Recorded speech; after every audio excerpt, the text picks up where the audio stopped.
Hello everyone, welcome back to the Half-Life C.A.G.E.D developer commentary playthrough. So, I'm picking up where we left off. As it turns out, in the previous episode I missed the 6th developer commentary node, because it turns out it was in a secret area that I had not found in the original playthrough. I also, while I was doing that, looked at a lot of the achievement stuff to do with this game, because I got an achievement for finding the secret, and suddenly noticed that there was a bunch of cheats. Sorry. Of exercise blocks will result in elimination of accumulated rule credits. Suddenly noticed a bunch of achievements, not cheats, achievements.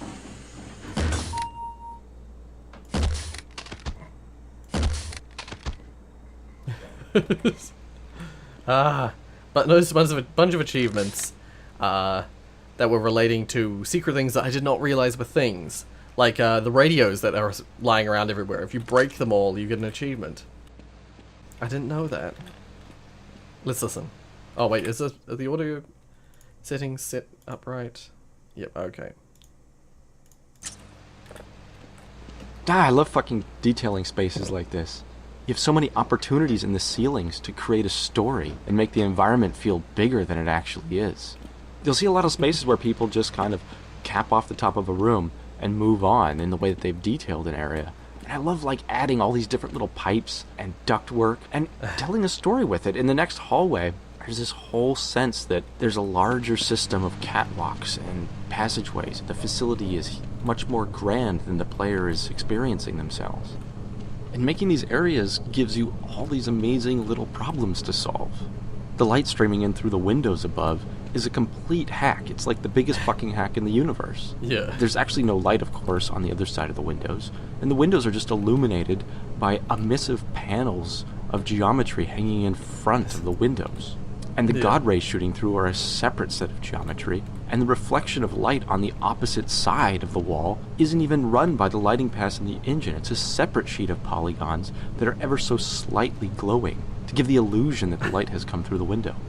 And I love figuring out all these different ways to make those things come to life. And that's what makes spaces like this so exciting to work on. You can create a living world that the player can pass through. Yeah. In all these old engines, all that stuff is manual. You know, like modern engines have God rays now. They have what they call God rays. They have this kind of natural lighting able to be done on the fly. But in these old engines, if you wanted anything like that, you had to do it all manually.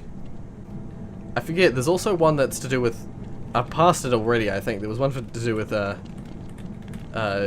killing one of the scientists in the infirmary. There was also an achievement for... what else was there? There was one for freeing the prisoners. I thought I had already done that in the previous playthrough, but apparently not.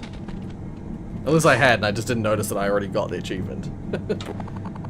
Because I don't know if I even looked at what I had. Okay, I just checked. As it happens, this game doesn't actually have, like, formal achievements. It's just got achievements that you just get achievements when you play the game. And they're just sort of like, oh god. Oh, I have no grenades left. Ah! Okay, that was terrible. That was... Oh my god, I hit F10. Okay, this time, let's snipe.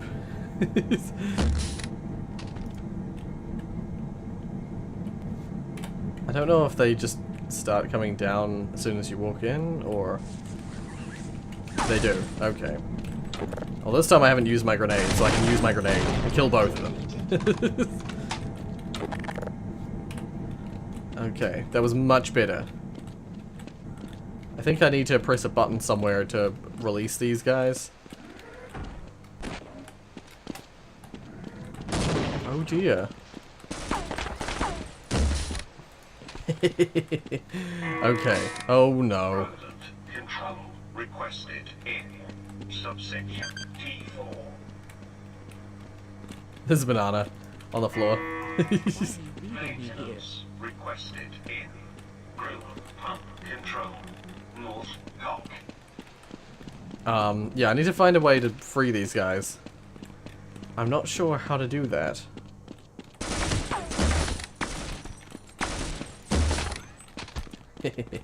Oh god. Just more and more of them every time. Oh, I ran out of ammo. He killed himself, or one of them killed him. Do I have anything else? No, I do not. Okay, let's just...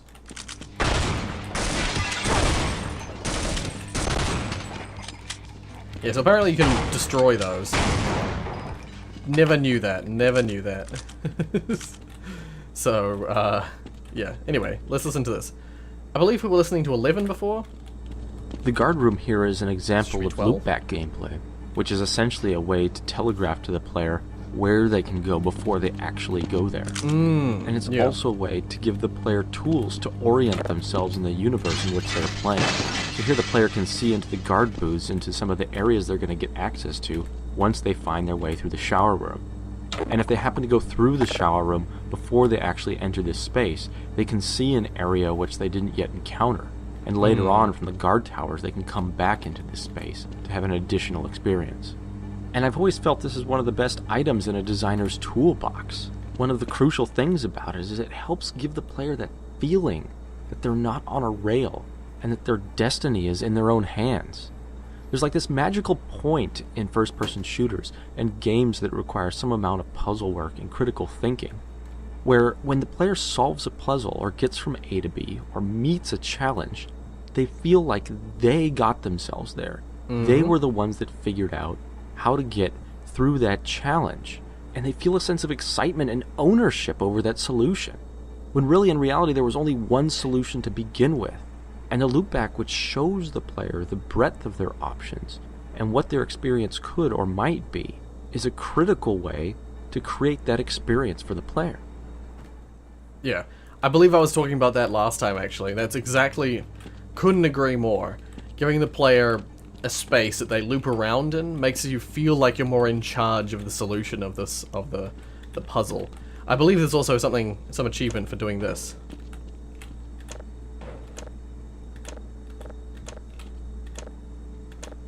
I think you just gotta keep pressing it until it stops giving you soda.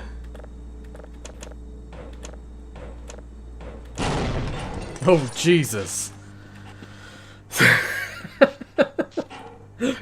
Oh, that was terrifying. That was startling. Oh my god. I really jumped. I was just expecting it to run out. I wasn't expecting it to explode. Oh my god. Okay, well, I have done that now. Oh, lots of soap on little strings. Never noticed that. No soap without rope. Yep, so you have to hold the soap. You have to put a rope around your wrist. It's like the Wiimote stuff with the Nintendo Wii or the PlayStation Move. Always gotta have your straps on. These things. Oh my god, it's invisible. Because it's blue. The little like strap thing that comes on the Vive. Okay. Now I believe I can just get up here. Yep. Vending machine malfunction? Nice. I caused that. That's actually really cool as well. I love that kind of like the world reacts to what you're doing. That's really cool. I got some gruel. Storage room, not an exit. Nice. Little nod to the player there. It's not an exit. There we go. Chapter 3, The Yard. So, I believe, because I've already gone through here, I've already killed everyone. Oh dear.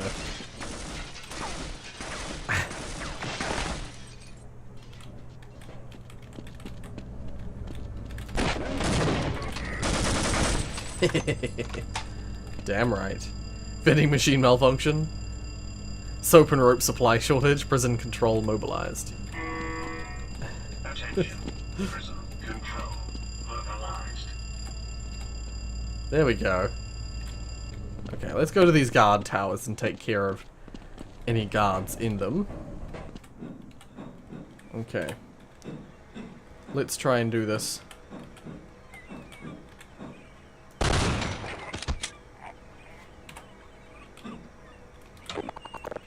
Actually, before I can't touch it from here. Before I do that, I'm gonna go to the other guard tower and kill the guy in there silently. Okay.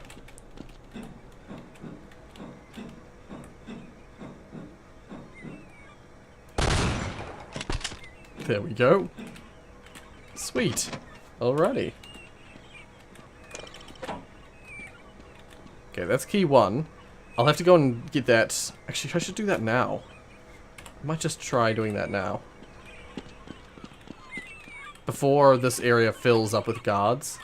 I believe I come out there. Or I can come out there if I'm good. So, I believe we listened to 12. In the original version of C.A.G.E.D from 2002, the battle here in the prison yard was the finale. It was the end of the level. And it was always like a marriage that was never consummated. It just didn't quite hit the mark for what it needed to be. It was never designed as a proper finale. It never pushed the player to that peak, to that limit. So now it's used as a fight before the finale, and it sets the player up, and it foreshadows that there's greater challenges still yet to come. My favorite thing about this space is that it changes. The player's given the ability to explore it in a non-hostile setting. Yeah. Once you eliminate the guards from the towers, you can move around the space and get a feel for it. And later on, it completely changes with the prison control that comes in. And I really enjoy a space like this. It's a jungle gym. It's a choose-your-own-adventure. And I love how it works now as the appetizer for the finale. After you go through the cargo doors, you hear that music, and you just know shit's gonna get fucking crazy. Another personal favorite part of this space in the yard here is kind of just what it is. It's a prison yard that's located next to the exit to the prison. I don't really know what kind of prison would actually do that, but I think it's pretty hilarious. I don't know, maybe it comes from movies like The Shawshank Redemption or other prison films where you kind of see the guys hanging out in the yard and the bus rolls in and the fresh fish get off. I don't know, they're usually in close proximity, but I'm not sure the front door is ever actually part of the wall of the prison yard. Right, yeah. Alright, cool. Just gonna press that. I'm gonna... Oh, nope, I can't hop over there. Well, crap. I'll go back and... Ow. I'll go back and get some health. I know there's health around, so... Yeah, see these?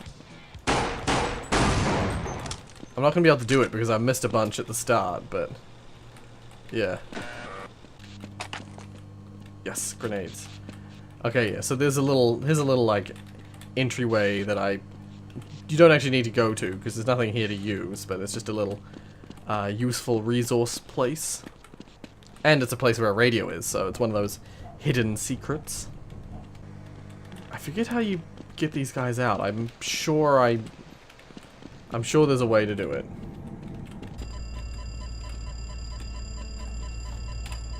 Okay. Got the place open now. Got the front door open at least. And now you can hear that the vehicle has arrived. Oh. So how do you release the prisoners? That's really interesting. It was really confusing. I'll have to find out at some point. Oh dear. 1 second, you stay right there. Oh, what the? There we go. Sniped.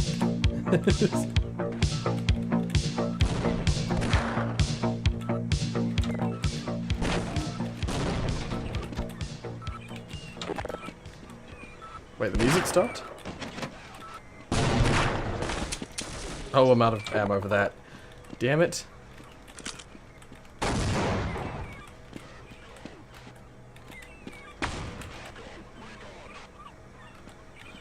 Sure.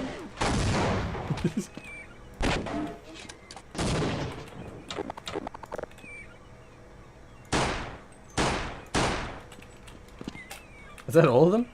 Did I kill every last one? That can't be. Man, I must have just had a really good first shot. Because I struggled with this last time. And actually, how do you get... Where does this... How do you get to here? I swear that's the way I went last time. Unless it's in here somewhere? Oh, here it is. Okay. Let's just have a look, because there might be a node. Yeah. Might be a no, okay, there's no node here. It's just a little sneaky way to avoid getting immediately seen by the enemy. But that's the way I went last time, and I reckon that was way harder than this time. Hop down on here, and then down on the ground. Cool. Man, I really didn't need much from the truck or anything. That's crazy. Before I continue, though, I'm going to quickly have a look to see if I can figure out a way to free the prisoners.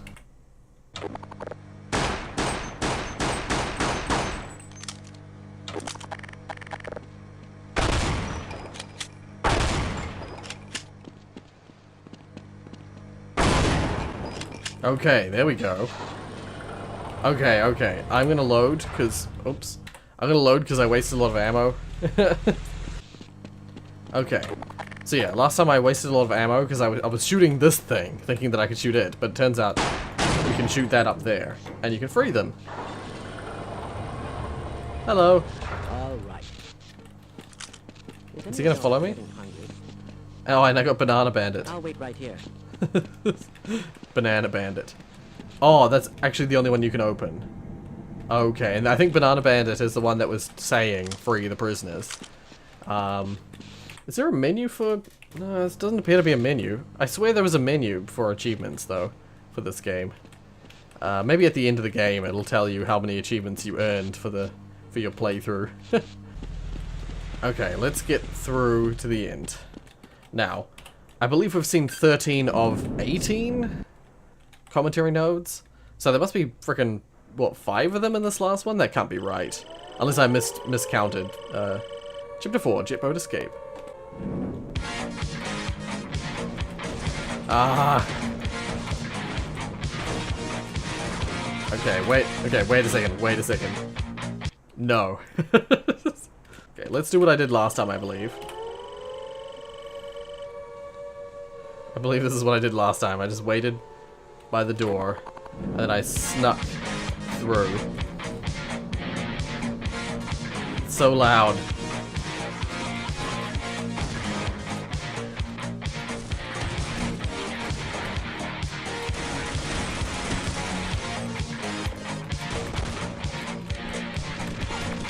Ow! Wow. They did a lot of damage.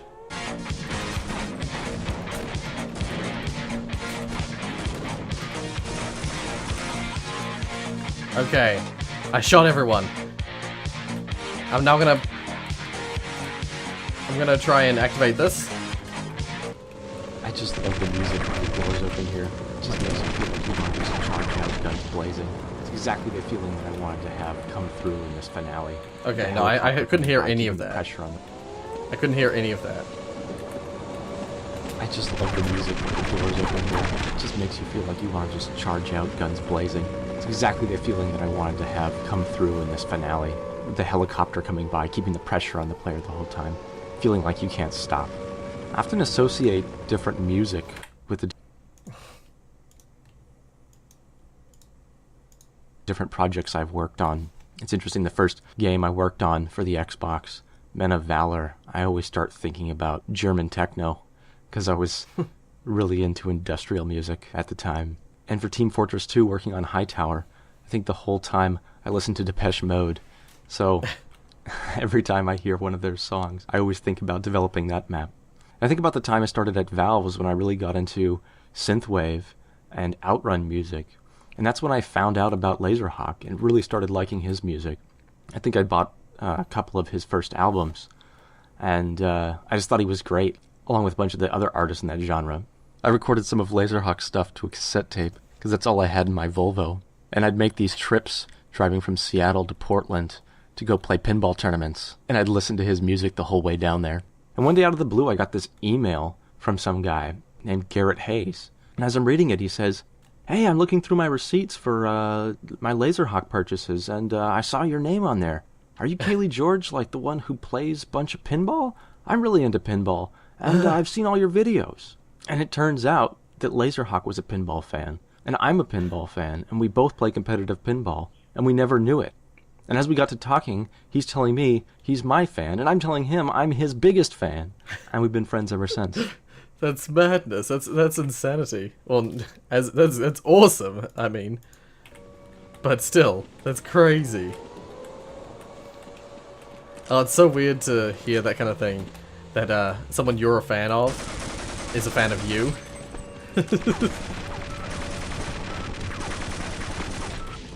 Oh god.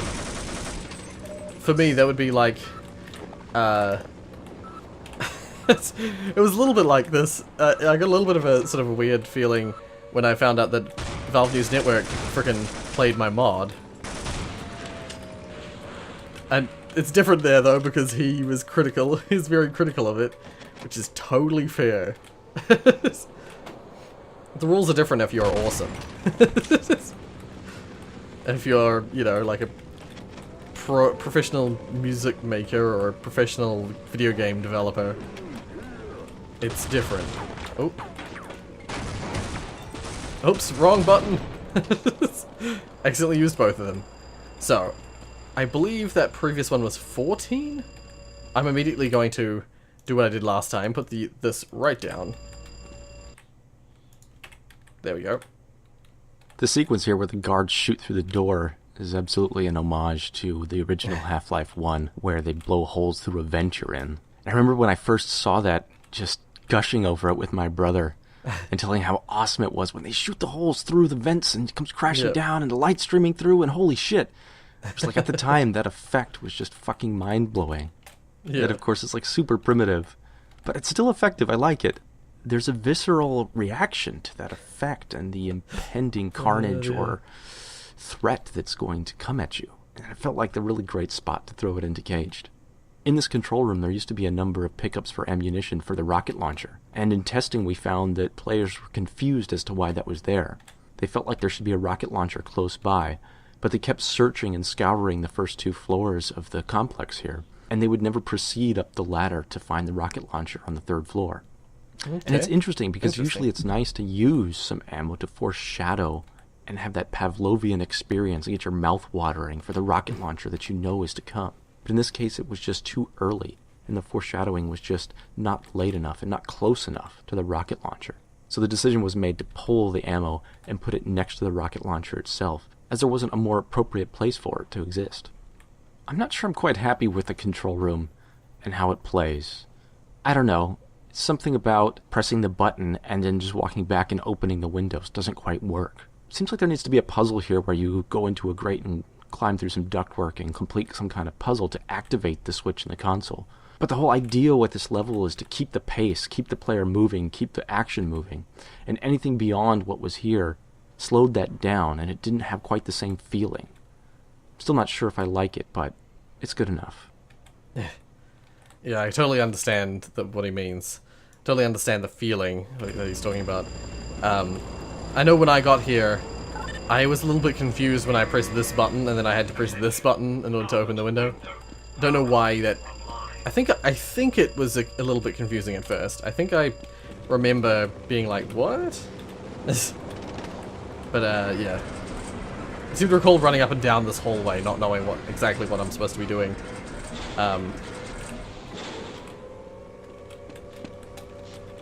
But so he was talking about there being ammo for the rocket launcher down there, but then I think I might have missed something. Just listen to this quickly. There's this term that was thrown around on a lot of projects I've worked on, which is the Swiss cheese effect for multiplayer games. And it's kind of like if you have combat or a situation going on, and it's just too much, the player can't handle everything that's being thrown at them. There's too many points of danger. The visual fidelity of what the player sees is just Swiss cheese. They're playing whack-a-mole with threats. And that's what was originally going on with this ending fight and coming up to the jet boat. Originally there were way more enemies here. There was the guards themselves pulled up in jet boats. They had automated guns that were firing at the player. But it was just too much to handle. It was much too difficult for players. And it resulted in players dying and retrying over and over again to finish the game. And that wasn't fun. This last level is supposed to be about a fast-paced escape and a finale of kicking ass and explosions. And it highlights an important point, which is design by elimination can often be much more successful than iterating on dead content that didn't pan out. There's a saying that players won't miss what doesn't ship, And it's absolutely true. Sometimes taking things out of a game, or things that aren't working, is so much more successful and leads to better ideas and better gameplay than trying to stick with an idea that was failed from its concept. One of the other problems with this ending was getting players to actually run to the boat. Like, how are the players supposed to know to go jump in the jet boat? And the term hit it with a hammer absolutely applied here. Once the text at the beginning of the chapter was changed to jet boat escape, players no longer had any question about what they were supposed to do, and they immediately ran to the boat when presented with the option. Oh my and sometimes God. it's blunt force trauma that gets the job done. That's crazy. That's really interesting to hear. Like, firstly, I was gonna say, before I was gonna say, I totally know the concept of removing something to make it better. It seems like it's one of those like things. It's like, why would we care about something you learned in high school? But I will always remember something I learned in year 13, or I don't know what the forms are in America. It's the final year of school, basically, your final year. 500 kilotons of salvation. But I was writing an essay. No, it wasn't an essay. It was creative story. It was creative narrative, creative writing, basically. The creative writing topic, and we were told to write a story. Oh, here's the rocket launcher. It's cool looking. Sitting there. Personnel requested in deployment facility. Anyway, so yeah, something I learned in high school was, doing creative writing, wrote a story. I thought it was pretty good. Like, I'd written out this psychological horror, that the teachers, I submitted for the teachers' approval, and what I found, what was really interesting, is that they came back to me. My teacher came back to me and said, I took your creative writing piece with me to the moderation. We looked over the English teachers all collectively looked over my work, and what she said was, it's currently sitting at a merit, or that's like a B plus sort of thing, or B or B plus. And actually, there's a particular paragraph in the psychological horror where basically light is shed on what is happening. Basically the reader is told what is happening, and all the psychological horror that's been happening prior is explained in this particular paragraph. It was a short story, only a couple pages long, but she said if you remove this paragraph, you'll get excellence, which is equivalent to an A or an A plus. And so yeah, I did exactly that. I removed it, resubmitted it, and they gave me an excellence for it. And that's always taught me something incredibly valuable. What he was just saying there about how sometimes you can have just too much, or you have, there's just too much stuff going on. There's too much in one particular area. It's cluttered, or it's not something isn't, well structured. You just remove a few pieces and suddenly you've got an excellent scene. Yeah, I know, that story always stuck with me, or that whole event, that thing happening to me, has always stuck with me. Because it's such a poignant. Oh, what the? It went down with one rocket. But in a similar vein, I was just talking about how you remove something and makes it better. The fact that they had to just put in make the title of the chapter Jet Boat Escape in order to make the player actually go to the jet boat. That's madness. That's insanity. Like, what? When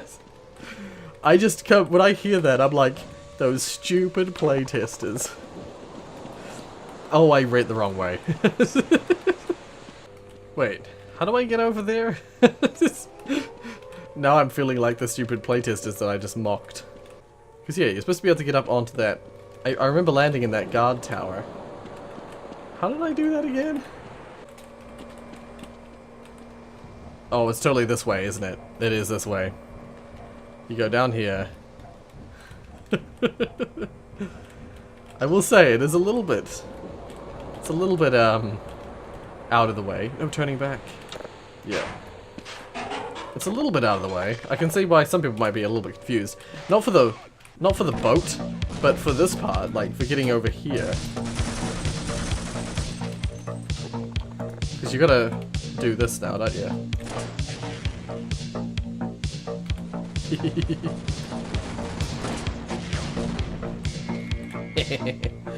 Oop, there we are. Yeah, so getting up here to get to the boat, that could be confusing. But actually getting into the boat? Like, I don't get it. I don't get it. Oh god. Oh well. Wait, I feel like... Did I get 16 or 17 develop commentary nodes? If I missed one, I'll just... If I missed one, I'll grab it.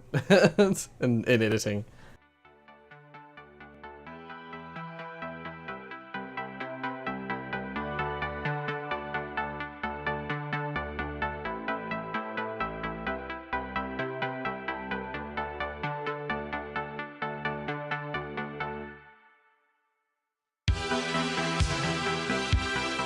Oh man, if I had a cigarette boat, I'd like to think I'd ride off into the sunset blasting Laserhawk. The whole idea for this scene came from this song, A Promise, and it just felt so fitting to have the game end in some sort of Miami Vice cutscene. Yeah. I'll shut up now. Let's listen to that awesome track. Thanks for playing. See, that commentary just then was 17 of 18. I never noticed the little light at the top corner. The light's still on, apparently. Apparently my flashlight's still on.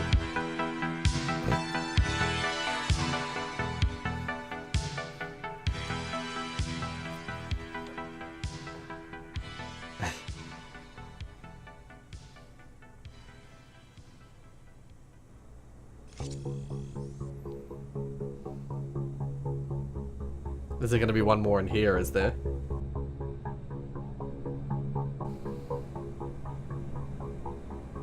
Yes, I'm curious. How many did I get? Oh, Carson's Hideout. I didn't get Carson's Hideout because I did it in like a secondary thing. Nuclear Sunrise, Banana Bandit, and Refreshment Rustler. Ghetto Blaster Blaster is one. Ghetto Blaster Blaster, Flatline Fiasco. I know how to do them, but I haven't done them before. Carson's Hideout. I did do, but I did it in a different play. Cool. So that was. I got 17 out of 18 developer commentary nodes. If you get all of those, is there a different ending? I'm gonna check. Okay. Just a random side note, you can't see it, that really sucks. I've got the Steam browser open, which doesn't have any sort of saved history stuff for me, because it's through Steam, you know, I'm not logged in or anything. I looked up Half-Life C.A.G.E.D developer commentary, Node 18. I'm going to just take the Node 18 out and see if it does the same thing. One of the first results is my video. Oh my god. That's nuts. Unless it does know who I am. And that's why it's showing that. That's madness. That's nuts. Okay, so it turns out that the last node is in a secret map at the end of the game if you get all the achievements. Or it sounds like it's just if you get all the achievements. So I'm going to have to play through it again. What I'll probably do is I'll probably quickly, as fast as I can, play through it and get all the achievements. And then hopefully that'll give me the bonus developer commentary node.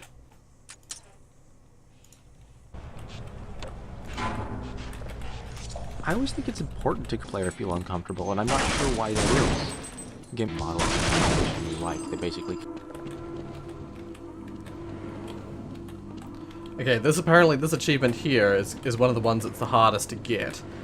It's not listed on the things at the end, so I don't know if you actually need to do it, but I'm going to go ahead and try.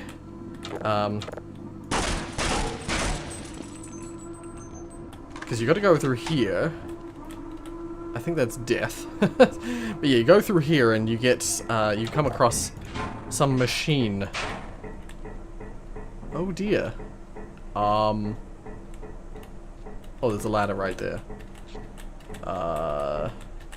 Because it's like It's borderline ARG material, you know, ARG zone kind of stuff. Oh my god. This is why I kept recording, just in case there was something crazy like this I had to do. Oh, okay, this might be 18 here. The idea for VETS came from thinking about the prison announcement system.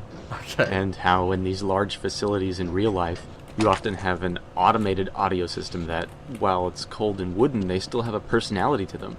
And the question arose, what if somewhere inside there was a sentient component to an automated voice? What would it be like? How would it react to being trapped or essentially enslaved inside a machine? Would it be friendly, or would it go batshit crazy? I think the origin of my interest in robots, as an 80s kid, of course, almost every movie had some sort of robot role. Like the robot in Rocky IV bringing Paulie his beer. And lots of others as well. Robbie the Robot from Forbidden Planet, which VETS has an homage to with the thinking tape cartridge sound he makes. And of course GLaDOS and Wheatley while working on Portal 2. I could only hope to make some jokes as good as Pinkerton and Wolpaw, who are like the most fucking hilarious guys to work with in the universe. VETS turned out to be technically massive. There's over 500 entities for his sequence alone. You know, to put that in perspective, in many cases a whole level might consume less individual entities than VETS does himself. But to me, that's some of the charm of making something like this using level scripting, using a raw toolbox to create an experience out of basic pieces, one which can react and interact with the player. A number of those entities that create VETS are consumed by the test code recognition system, the panel that the player can enter codes on.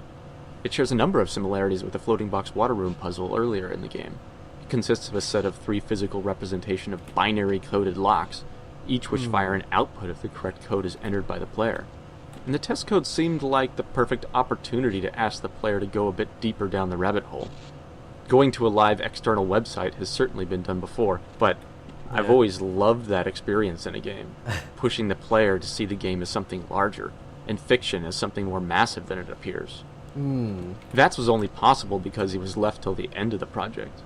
Often in development you have these fun ideas, but if you work on them and spend too much time on them too early, you can sidetrack too much of the core experience and derail the whole thing. I've had Leaving my fair VETS share towards the end was a bit of a projects like that. reward for doing all the hard work in the rest of the game. The pressure was off, and I really got to play around with the theme of the game as a foundation. And often that freeform design leads to other exciting things. Certainly after initial testing, VETS was the inspiration for Judgment Bot 9000. I think the first time all the pieces of VETS were together and he spoke and could shoot his pile of tapes on the floor, I could tell I was going to like him as a character. I hope you like him as much as I do, or at least that you feel dirty for pushing his buttons. Yeah. Okay, so yeah, I've got the website already open in here, although you can't see it. But the first message, I've got to write some of these in. I think this is how you get the achievement. I'm gonna press AABBAA. So A B B A.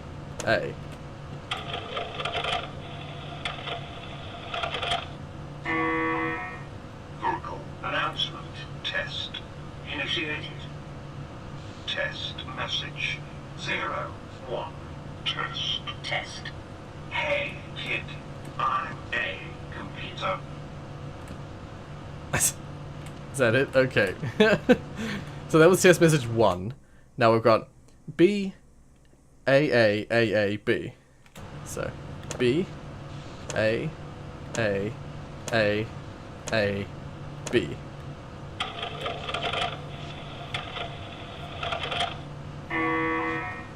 Vocal announcement. Test initiated. Test message 02. Test. Test.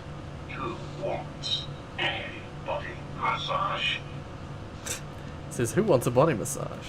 So yeah, this is supposed to be some kind of strange, like, you're supposed to be getting close to this robot. I don't really understand. There's some sort of sexual undertones. I don't know if there's any other ones other than this last one here. I'll try this last one. So it's BBB. So BBB ABA. BBB ABA. So B B B A B A.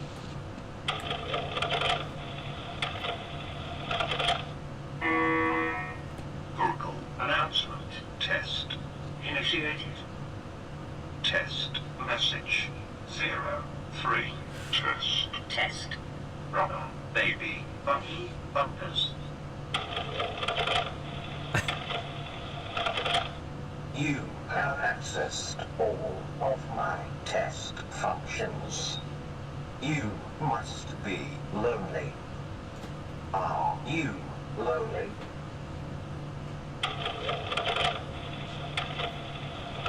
I am lonely. Come closer.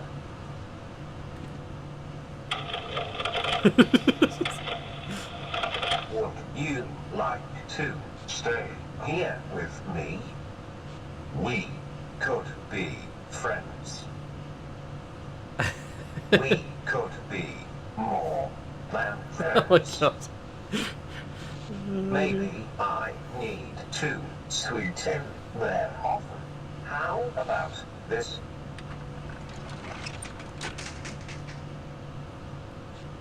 What if I double down?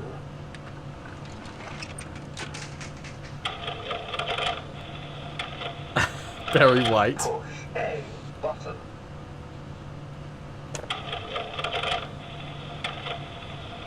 I love you. Do you love me?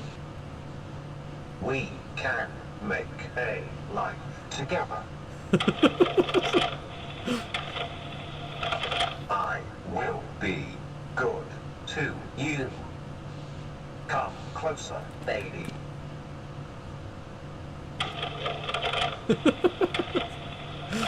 You are very good at pushing my buttons. Would you like to push my buttons again? Baby, please. I need it there. Not there, he said.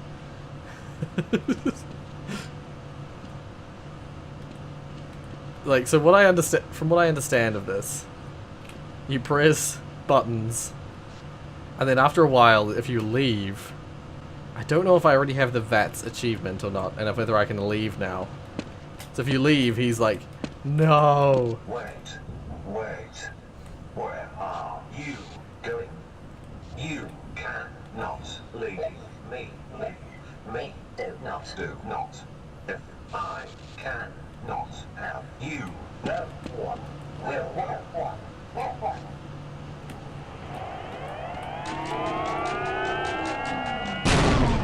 Ow. Artificial fiction. Ah. Announcement test system Ah. malfunction. Automatic announcement system engaged. Oh, his heart. All that's left is his heart. Attention, prisoners reporting contraband will receive. Anyway, that'll do. So that was the VATS achievement. And now I will continue to get the other achievements and see you at the end. Okay, so this is another achievement that I didn't do last time. If you wait, do I have to keep hitting him? If you kill that guy, you get an achievement. Flatline fiasco. So yeah. Just thought I'd show you that. Windows. And the God rays shooting through are a separate set of geometry, and the reflection of light on the opposite side of the wall isn't even run by the lighting pattern.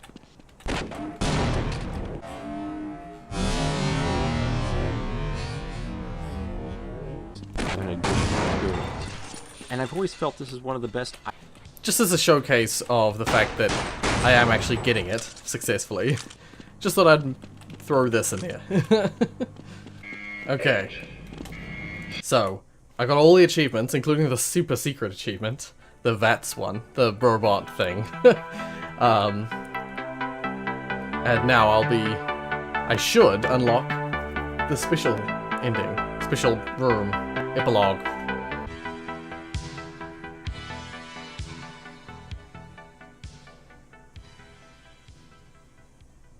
Okay. So yeah, with the achievement Nuclear Sunrise, I should have actually 7 out of the 6 achievements. Here we go. Ah, yeah.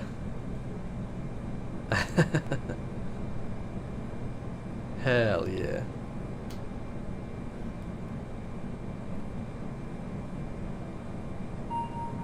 Yeah, see a little tiny one up the top right. You're gonna wish you hadn't done that. Oh dear. I made it out with like the tiniest amount of health. This might be really this might be a really difficult part. Oh, it gave me full health. Never mind.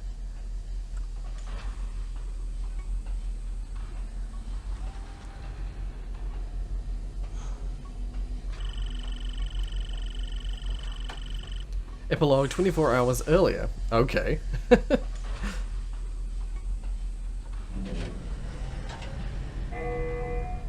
Welcome to Northwest Rock Island Processing Facility.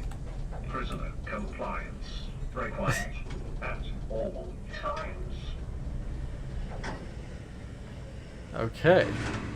So it's like a prequel epilogue?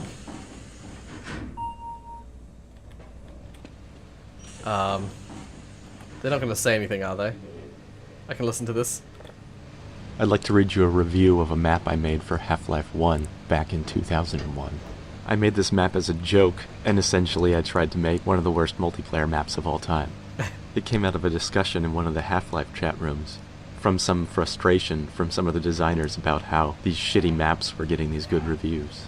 It was funny, about a year later, a legitimate website picked it up and actually did a formal review of it, and the map was called Turd Box. Here's the review. Before we get started on the map itself, let us start by analyzing the name. Apparently, the same brain cell of the author that figured out where the compile button was in Worldcraft managed to give this map an apt title, Turd Box. It is both turd, we don't want to teach the kiddies rude words now, do we? And a box, as in the bad kill box variety. It is all that I could have imagined it to be before I even looked at the map, and more. It comes with a giant, 20-meter tall portaloo in the middle, and a blue sofa. This map has gone into my top 10 most horrendous things ever rendered by the Half-Life engine list. It's simply a huge box, with a bunch of massively scaled-up objects thrown in. Why? One wall is covered with a backwards-reading map of the Black Mesa facility. Why? The other with a giant TV picture of some newspaper thingy that keeps waving at me. Why? The only thing it's got going for it is that there's some kind of lighting in the map. And it's been vizzed, too. Although I can't see why the author, whoever he, she, it, bothered, to be honest. What a waste of electricity. Weapon placement is reasonable, in that there's no instances where, for example, 10 Egons have been placed next to each other, or some other similar mindless idea. Just look at the screenshots. Someone has wasted weeks learning Worldcraft in order to make this huge, steaming heap of a turd of a map. Assuming this isn't someone's sick joke.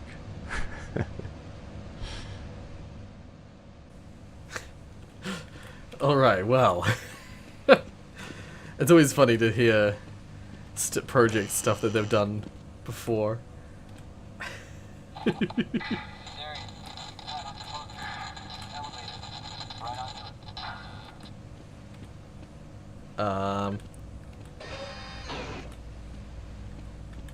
Don't know if there's anything special I can do with that. But yeah, no, it is also... It's also very funny. What the? It's also funny to hear when you make something for a joke and it gets taken seriously. 9,000 initialized. Case 97438. Ah! 6. Prisoner number 2675. Identity confirmation manager. Confirm identity number 2675. The machine loves me. Compliance required. No. Identification negative. Unauthorized personnel. Entering default judgment. Ah! Authorization. No! Commence immediate enforcement. No! Damn it. Okay, this time we will answer yes. Confirm identity number 2675. Sure. Identification positive. Processing data for prisoner number 2675. Loading 42-B. Conduct morality statute. Processing violation.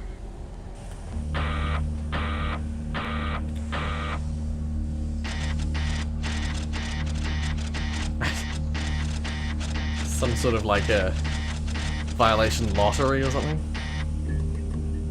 Classified violation. Classified violation. Prisoner response required. Guilty or innocent. No. Selection accepted. Not innocent. Verdict recorded. Damn it. Commencing immediate sentencing.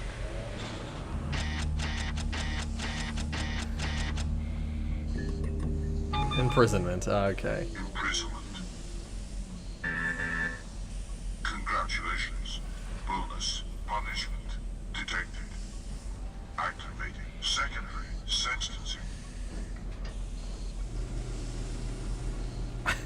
This is like one of those like freaking deal or no deal kind of games.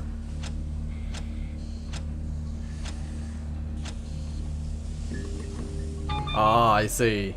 Scheduled termination. Under subroutine 65A-9. Prisoner 2675 is sentenced to imprisonment and bonus scheduled termination. Prisoner must confirm selected sentence.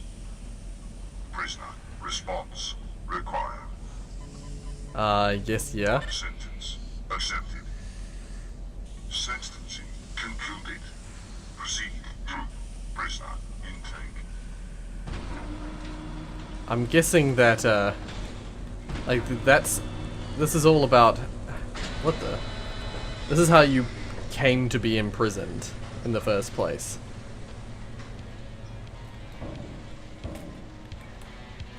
You bastards. I'll see you. Yeah, so there's a little, like, showcase of how you came to be imprisoned, I guess. If there are alternative ways that can play out, let me know in the comments. Because I am out of time for recording, so I'll leave it there, I think. But yeah, quite the experience. Quite loud music right now. It's cool, I love it. But yeah. Anyway. Episode 1, Half-Life 2 Episode 1, developer commentary coming very soon. Otherwise, if you like what you saw, hit like. If you want to see more from me, then subscribe. Thank you so much for watching, and as always,